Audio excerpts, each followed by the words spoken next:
Olá! Está no ar o Repórter do Futuro, um programa que é fruto da parceria entre a Alboré Projetos Especiais e a Câmara Municipal de São Paulo. Eu sou Augusto Oliveira. E eu sou Amanda Stabile. Aqui você assiste reportagens sobre os principais temas da cidade de São Paulo por meio das lentes de jovens repórteres. E também acompanha entrevistas com essas e esses estudantes. Neste bloco, recebemos a Maria Ferreira e a Sônia Xavier, que participaram da segunda edição do módulo Cinema e Jornalismo, Luzes sobre São Paulo. Sejam muito bem-vindas. Obrigada. Meninas, vocês produziram a reportagem Além da Catraca. Contem pra gente sobre o que ela fala e o que motivou vocês a escolherem essa pauta. A reportagem ela fala sobre as dificuldades que pessoas com deficiência visual têm para se locomover em São Paulo. E a ideia surgiu, na verdade, de uma observação do nosso cotidiano, porque a gente costuma andar bastante por São Paulo, em especial de transporte público. E aí nós observamos que a mobilidade urbana de São Paulo não foi pensada para pessoas não só com deficiência visual, mas com deficiência no geral, até porque, como uma das nossas entrevistadas diz, a mobilidade urbana ela não está sendo pensada por essas pessoas. Então, a ideia surgiu de uma observação, que surgiu um questionamento e daí a reportagem. Quer comentar? Então, é justamente sobre isso, observando que não tem pouquíssima mobilidade, metrô, enfim. Tucuruvi são escadas para subir, assim, do terminal. Tem elevador por dentro, mas mesmo assim não é tão fácil acessar, enfim. Mas por observação mesmo. Um dos entrevistados, ele falou muito sobre o quanto, quando ele recebeu o bilhete único dele, ele se reconheceu enquanto uma pessoa com deficiência, né? E que antes disso ele meio que não se reconhecia, mas aí o bilhete único, que tem a ver com transporte, mobilidade, foi uma ferramenta dele para dar essa identidade, né? Queria entender com vocês o que vocês, a partir da reportagem, entenderam sobre a importância da inclusão dentro dos transportes públicos na cidade, assim. Quando o Nicolas ele falou sobre a liberdade que ele sentia com o bilhete único, eu observei muito de um lugar, porque eu uso o transporte público todos os dias e eu não tenho dificuldade nenhuma para acessar esses lugares. Mas, geralmente, as pessoas que têm alguma deficiência visual, elas precisam de outras pessoas para estar com elas e levar a lugares, assim. E, então, o bilhete único, ou o bilhete em si deficiente, é como se fosse seu passe, entendeu? Tome aqui e ande, só viva São Paulo, viva a cidade, vá a lugares, aproveite pessoas, conheça pessoas. E a gente conhece pessoas indo a lugares, então ele permite isso. Ele permite estar em lugares com pessoas diversas, enfim, é sobre liberdade. Eu acho que o direito de ir e vir que todo mundo tem, ele perpassa várias questões e vários lugares também. Então, na questão da mobilidade, como que eu faço para ir até um lugar, como que eu faço para voltar? E na questão das pessoas com deficiências, como a Soninha adiantou, elas precisam estar acompanhadas de alguém, ou quando não, elas precisam do auxílio de algum funcionário, porque pela falta de inclusão, elas não conseguem fazer isso sozinhas, elas acabam sendo prejudicadas por conta disso. E é uma coisa que, conversando com o Nicolas, ele compartilhou conosco, né? Eu gosto de sair sozinho, eu gosto de ter essa autonomia, essa liberdade, que infelizmente não é uma realidade para todos. E como vocês mostraram na reportagem, mobilidade urbana não tem a ver só com carros e ônibus, mas também com calçadas e outras vias. O que vocês podem adiantar pra gente, com base nessa experiência do documentário, sobre as condições dessas vias na cidade de São Paulo? Acho que a gente pode adiantar que tem muita coisa para ser feita, tem muita coisa para ser pensada e repensada, reformulada. Acredito que seja isso. Sim, quando você observa a cidade ela não foi pensada para deixar essas pessoas circularem. É como se quisessem colocá-las num lugar à parte e não no meio da cidade, onde tudo acontece. São Paulo é imensa, é gigante, é o setor onde o setor industrial está, assim, país, referência. E as pessoas não estão ali, essas pessoas elas não conseguem chegar até lá, entendeu?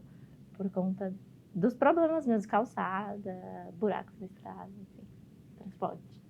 Agora vou sair um pouco do tema da reportagem, quero saber um pouco mais dos métodos e do processo. Então, vocês fizeram o curso de cinema e jornalismo, queria saber se vocês já tinham experienciado cruzar o jornalismo e o cinema, e como foi realizar a reportagem de forma prática. Certo. Eu fiz o primeiro módulo do cinema e jornalismo, esse é o segundo, né? Então, a minha primeira experiência foi no primeiro módulo, e a minha segunda experiência foi agora. Eu ainda não tinha vivenciado isso na faculdade. Foi uma experiência muito interessante, principalmente porque na faculdade normalmente nós temos temas limitados ou métodos limitados, a gente tem que seguir determinada risca, e aqui não, nós podemos escolher o nosso tema e os nossos métodos. Acho que essa foi a parte mais interessante dessa experiência. Eu também nunca tinha vivido a experiência de cinema e jornalismo juntos. Foi o meu primeiro módulo de cinema e jornalismo, enfim. E foi muito diferente, porque, como a Maria disse, eu também nunca tinha experienciado essa vivência na faculdade. E foi muito incrível, porque eu estava na rua, eu estava com pessoas e você tinha que observar tudo, enfim, o que pede mesmo a produção. Foi bem enriquecedor pra gente, assim. Bom, então, antes da gente ir para o intervalo, eu vou deixar uma última perguntinha que a gente tem um tempinho sobrando, que é, o que vocês diriam para o público que está aí assistindo sobre a reportagem que eles vão ver na volta do intervalo? Eu diria que é uma reportagem muito interessante para a gente repensar São Paulo, além do que a gente conhece, além da nossa vivência. Então, eu tenho determinada vivência, mas a pessoa ao meu lado tem outra. Como que ela está enxergando São Paulo e como eu posso colaborar, de certa forma, com isso e até ser mais empático, porque uma das observações que nós fizemos para essa reportagem foi que ônibus atrasa toda hora, tem várias coisinhas, né? E às vezes quando uma pessoa cadeirante ela vai descer do ônibus, isso leva mais tempo por conta do piso e etc. E assim, eu já vi pessoas ficarem irritadas por conta disso, porque, tô querendo chegar no trabalho e o ônibus tá ali parado para que essa pessoa desça, mas todo mundo ali tá atrasado para alguma coisa, tá querendo ir para algum lugar. E quando a gente conhece um pouquinho mais da experiência da outra pessoa, a gente consegue ser mais empático com a situação dela. Agora sim, a gente vai para um rápido intervalo e na volta a gente vai assistir Além da Catraca, reportagem produzida por Maria dos Santos, Sônia Xavier e Maria Luísa Araújo. A gente volta já.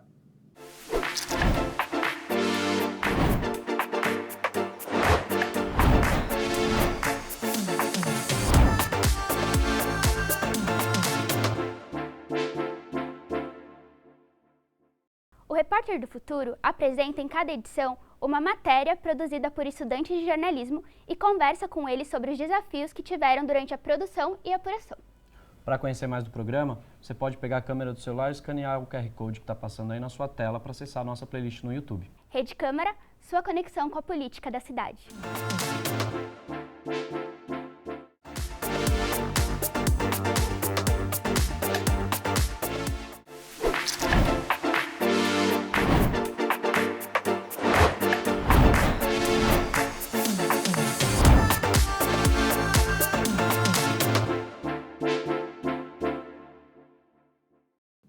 Já voltamos para assistir Além da Catraca, reportagem produzida durante a segunda edição do módulo Cinema e Jornalismo, Luzes sobre São Paulo, do projeto Repórter do Futuro. O trabalho foi realizado por Maria dos Santos, Sônia Xavier e Maria Luísa Araújo. Bora conferir? Bora! São Paulo é a maior cidade do Brasil e uma das metrópoles mais importantes da América Latina. Não à toa, a Terra da Garoa também é conhecida como a cidade que não para. Mas para continuar em movimento é necessário ter mobilidade, em especial no transporte público. Segundo a SP Trans, empresa responsável pela gestão dos ônibus em São Paulo, são transportados em média 10 milhões de passageiros por dia. Um desses passageiros é o paulista Nicolas Damasio, de 27 anos. Bom, para mim, a relação com o transporte público, como uma pessoa com deficiência, ela é especialmente simbólica, porque o meu único documento, né, claro que existem laudos, existem relatórios médicos, mas um documento que eu tenho com a minha foto, com o meu nome completo, com a minha data de nascimento, e é um documento oficial que prova que eu sou uma pessoa com deficiência é o meu bilhete único. Eu até tô aqui com ele, pra mim ele é realmente um símbolo, é uma coisa que me acompanha todos os dias, até porque eu ando muito pela cidade, e é um direito, né? O nosso, mais do que um documento, é um direito, né? E que a gente tem a gratuidade, não vai dar pra ver muito, mas a gente tem a gratuidade do transporte público. Nós, deficientes visuais, temos a gratuidade tanto para nós quanto para um acompanhante. E quando eu olho assim para ele, eu lembro direitinho quando chegou o meu primeiro, em 2017. Eu tinha menos de um ano de diagnóstico e foi muito forte, foi muito emblemático, porque eu olhei e eu falei, ok, eu sou uma pessoa com deficiência. E quem me deu isso foi esse bilhete único. E ao mesmo tempo que ele prova e comprova que eu sou uma pessoa com deficiência, ele é meu grande passe livre para ir por, é o meu grande, ele significa liberdade, porque ele me leva para todos os lugares, ele possibilita que eu vá de um lugar para o outro, que eu circule por São Paulo, ou sozinho ou acompanhado. Nicolas deixa claro que o transporte público não é unicamente um ônibus ou um metrô. Ele pode receber também outros significados e simbologias para aqueles que o utilizam. Em alguns casos, a imagem do transporte público pode vir a ser negativa por conta da falta de acessibilidade. Como então tornar o transporte público mais acessível? A gente constrói meios de transporte mais acessível quando a gente pensa em inclusão desde o início da viagem até o final. Então não adianta nada você ter o metrô com rampas de acesso ou os ônibus preparados se você tem calçadas ruins ou se você mora numa região que não tem sistema de transporte adequado. A gente tem que pensar na cidade como um todo, tem que planejar a cidade exatamente como um todo. E, de novo, a palavra inclusão. Então, pensar no sistema de transporte desde o início até o final da viagem é fundamental. A questão da mobilidade urbana não se restringe ao uso do transporte público, diz respeito também às ruas e calçadas. De acordo com o levantamento de 2019 do Ibope Inteligência e a rede Nossa São Paulo, cerca de 90% dos entrevistados acreditam que a facilidade de acesso às ruas e calçadas é péssima, ruim ou regular, enquanto somente 10% respondeu que era boa ou ótima. Só que realmente São Paulo é uma cidade muito desafiadora, muito pouco acessível. Uma pessoa andar sozinha, sendo uma pessoa com deficiência. As calçadas são extremamente irregulares, elas são quebradas, elas têm troncos, galhos, carros. Eu acho que assim, o grande lance é uma rota de armadilhas. Parece que você está no joguinho lá da corrida lá do Mario, lá, o Mario Kart, e vem a banana, vem o dinamite, tudo assim. O que é isso? É feito para você se ferrar ali. No caso, as pessoas com deficiência, no caso, as pessoas idosas, no caso, as pessoas gordas, no caso, as pessoas... Qualquer pessoa que tenha uma necessidade fora do padrão, ela se lasca em São Paulo. São Paulo não é uma cidade amistosa. Gente, é tanta coisa que a gente que enxerga fica desviando na calçada para conseguir caminhar. Então, uma pessoa com deficiência sofre muito mais. Eu acho que a melhor coisa é ter deficientes visuais na empresa que cuida disso. Né? Eu acho que quem sente é que sabe. Né? Na tentativa de tornar São Paulo mais acessível, a instituição Lara Mara, Associação Brasileira de Assistência à Pessoa com Deficiência Visual, atua nesta causa há 31 anos. Silverley Silvestre Vieira trabalha no Instituto há 22 anos. E quais são os maiores desafios que a gente tem no dia a dia? São relacionados sim à questão de acessibilidade. São Paulo é uma cidade que ela tem inúmeras calçadas, diferentes tipos de calçadas em diferentes bairros, que nós temos vários tipos de topografia na mesma cidade. Então tem calçadas muito estreitas, assim como tem calçadas muito largas, tem calçadas muito quebradas, onde a gente não consegue nem circular por cima de uma calçada e eu tenho que ir pelo meio-fio, ou até pela própria sarjeta. E fora o monte de obstáculos que existe para eu poder estar circulando e fazer com que a pessoa com deficiência visual tenha contato e possa transpor, possa desviar com o máximo de segurança possível.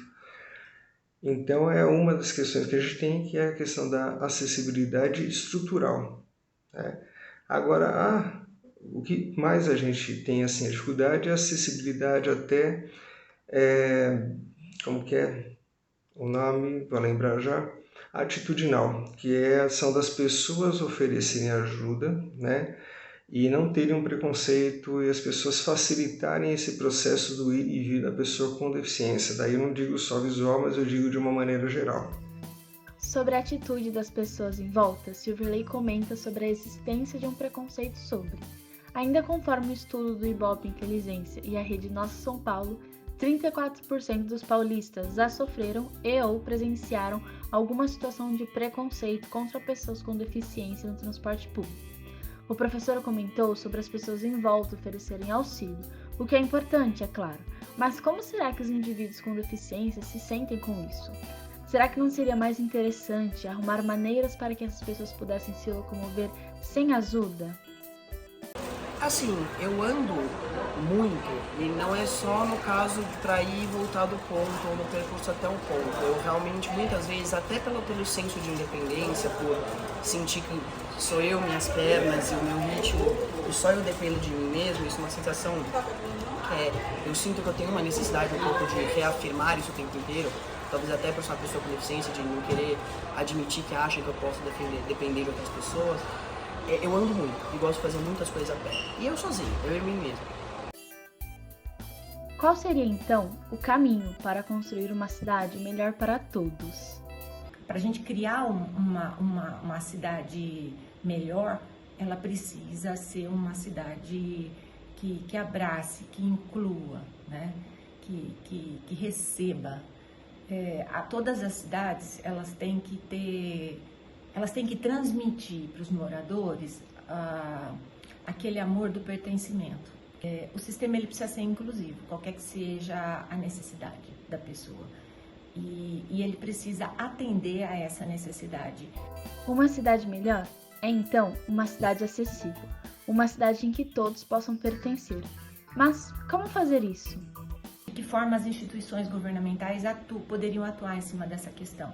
Eu acho que inovando a legislação, né, tendo legislação mais compatível com essa realidade, permitindo que se criem essas possibilidades, né? E os cidadãos, eles têm algum tipo de dever sobre essa questão? E como é que as pessoas poderiam ajudar? Bom, eu acho que poderiam cobrar. Primeiro, precisam cobrar dos vereadores que se vota, né? O vereador, ele está aí para isso, né? Então, assim, em quem você votou para vereador? Eu não sei, sabe o que? Eu só sei quem eu votei para prefeito. Para prefeito não precisa me falar.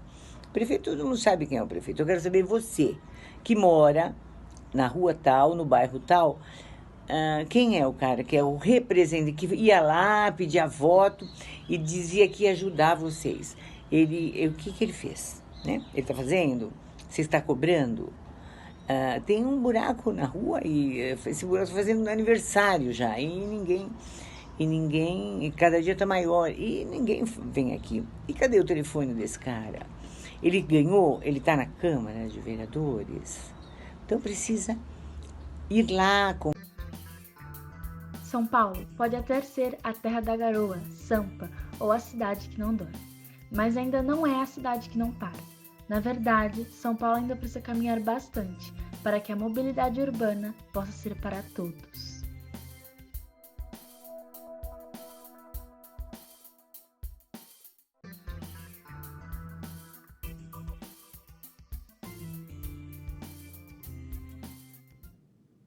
Muito legal. É muito importante, né? Pensar numa cidade acessível para todo mundo. É isso. Na volta do intervalo, a gente fala um pouco mais sobre essa reportagem. Fica com a gente.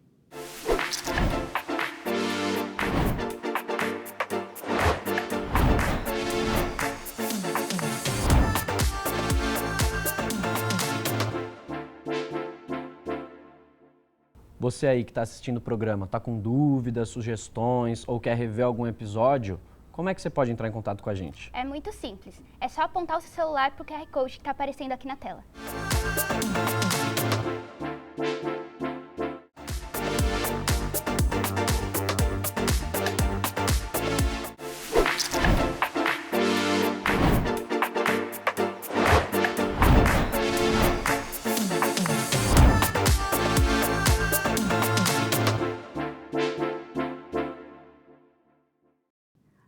Repórter do Futuro está de volta, conversando com Sônia Xavier e agora neste bloco com a Maria Luísa Araújo, estudante da segunda edição do módulo Cinema e Jornalismo, Luzes sobre São Paulo. Seja muito bem-vinda, Maria. Obrigada. Bom, agora a gente vai voltar para as perguntinhas. E a primeira pergunta é: eu não fazia ideia disso, mas existe uma coisa chamada acessibilidade atitudinal, Sim. que é diferente da acessibilidade estrutural. Expliquem um pouco para a gente do que isso se trata.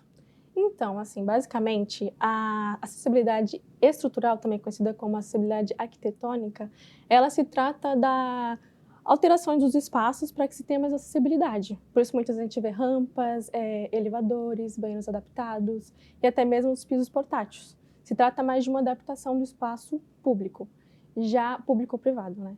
Já a acessibilidade atitudinal se trata justamente do comportamento das pessoas em relação a pessoas com deficiência, de uma forma como elas tratem elas sem preconceitos, estigmas, e pensando também que a pessoa com deficiência, ela não é a deficiência dela, ela só tem aquilo como um componente, né? Então é basicamente isso, as diferenças. Como a gente falou um pouquinho no primeiro bloco, o sistema de mobilidade urbana, ele precisa ser pensado por pessoas, por e para as pessoas que mais precisam daquela acessibilidade. Mas são só essas pessoas que são beneficiadas por cidades mais acessíveis? Não, com certeza não. Quando a gente fala de uma cidade mais acessível, a gente fala de pessoas com deficiência em lugares onde outras pessoas não deficientes estão. E ambientes diversos são bem-vindos em todas as situações. Então, quando a cidade é acessível, facilita para todo mundo. Eu acho que também entra até um pouco na questão que a Maria falou no bloco anterior. Quando você, por exemplo, tem um deficiente, um cadeirante descendo do ônibus e tem muita dificuldade, ou pela calçada, pelo meio-fio, se isso fosse mais fácil, não teria um transtorno para todas as pessoas, né? Legal. E também é interessante pensar para as pessoas idosas, né? Que elas precisam de uma estrutura maior para que elas não sofram acidentes. Quando a gente pensa em crianças em carrinho de bebê, né? Também facilita para todas as pessoas. Exatamente, no caso das rampas, né? Pessoal, eu queria entender com vocês, assim, tipo, acho que são mais de 10 milhões de pessoas usando o transporte público na cidade de São Paulo hoje em dia, né? Então, pensar que quase toda a população utiliza o transporte público em algum momento. Não sei se vocês já se colocaram nesse lugar, mas se vocês fossem as pessoas que tomam a decisão, sei lá, fizerem parte de alguma secretaria ou de alguma comissão, que iniciativas vocês iriam propor, assim? Olha, eu já pensei razoavelmente bastante nisso. E eu acho que, assim, uma das coisas que uma das nossas entrevistadas falou, e que a Maria bem lembrou no primeiro bloco, é que as políticas elas não estão sendo feitas pelas pessoas que passam por isso, né? Então, acho que o primeiro passo é uma escuta ativa, um diálogo com essas pessoas para entender quais são os percalços que elas passam no dia a dia, não apenas no transporte público, mas principalmente até a chegada ao transporte público, entendendo o que poderia ser feito para melhorar aquilo, né?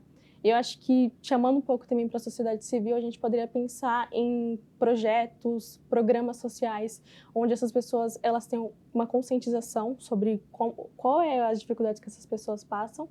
E até mesmo projetos que eu já vi, por exemplo, no Catavento, onde fazem simulação de como seria, quando era criança eu fui em um, e eles falam assim, como seria se você estivesse alcoolizado dirigindo? E eles dão um óculos e você tem toda ali a percepção de como seria se você estivesse nesse estado. E programas justamente assim que possam te mostrar como seria você não estar em um ambiente onde você não enxerga, onde você precisaria de uma pessoa te ajudando. Eu acho que começaria por aí. Que traz também essa questão, a empatia em si, ela traz mais consciência para as pessoas. Então, como a Malu falou de projetos que estimulem mesmo essa conscientização, porque às vezes não é só a calçada, às vezes é o cara que para com o carro no meio da calçada, sabe? Então, é justamente conscientizar também a galera de que existem pessoas ali que não têm as facilidades que elas têm e se pôr no lugar do outro mesmo. E essa questão é fundamental porque a gente pensa assim, quando são questões que são micros no dia a dia de carro na calçada. No meu bairro, por exemplo, os carros estão todos na calçada. Pela lei de trânsito, isso dá multa, mas não tem fiscalização. Então, logo, se uma pessoa com deficiência visual, até mesmo com baixa visão, está passando por ali, ela vai esbarrar no carro e não vai conseguir seguir o trajeto dela. Então você vê que são pequenas coisas que parecem não ter nada a ver, mas que tem tudo a ver e atrapalham muito. Sobre carro na calçada, acho que tem uma coisa também de que as vias, elas são muitas vezes mal pensadas, né? Então o carro ou tá na calçada ou não passa mais carro naquela rua, né? Então acho que tem muito isso também da urbanização precária na cidade, principalmente na quebrada, onde as pessoas acabam meio que sendo obrigadas a colocar o carro em cima da calçada. E tem 2 experimentos muito legais que eu já vi sobre empatia, que um foi até na reportagem de uma TV grande, que você colocava uns trajes para simular um idoso subindo no ônibus, assim. E aí a repórter colocava a roupa, e aí tentava subir e falava, nossa, isso aqui é muito difícil, né? Me movo super devagar. Justamente para falar sobre empatia com o idoso, a questão da velocidade principalmente, que as coisas acontecem. E o outro era pegar motoristas de ônibus, colocar eles naquelas bicicletas ergonômicas, parados, e aí ficar passando com os ônibus do lado, assim, bem rente, para eles verem como que o ciclista se sente quando passa um ônibus rente a eles, assim. Acho muito legal, assim. Que bom que você teve essa experiência no Catavento. Eu era criança, eu lembro até hoje. E outros projetos assim eu vi bastante. Assim, na minha faculdade também teve isso, na PUC. Deles fazerem com pesos e várias coisas, assim. Eu achei muito legal. É uma iniciativa que realmente faz com que as pessoas sintam, né? Como seria se elas estivessem naquele lugar. E são geralmente problemas que puxam problemas. Então, é o carro na rua porque a rua é muito estreita, porque a cidade não foi pensada para isso. Então, tem camadas, existem infinitas camadas. E quem melhor para pensar a cidade do que as cidadãs e os cidadãos que estão habitando nela, né? Exatamente. Gente, o papo tá ótimo, mas infelizmente o nosso tempo tá chegando ao fim. Muito obrigada pela presença de vocês aqui hoje, por essa conversa maravilhosa. E muito obrigado a você que nos acompanha até aqui. Nas próximas edições do Repórter do Futuro, a gente vai conferir outras reportagens produzidas por jovens repórteres durante os cursos. Não se esqueça de se inscrever no canal da Câmara no YouTube. O QR Code está aparecendo aqui na tela. E se inscreve também nas redes sociais do Alboré e do Projeto Repórter do Futuro. Rede Câmara São Paulo, a sua conexão com a política da cidade.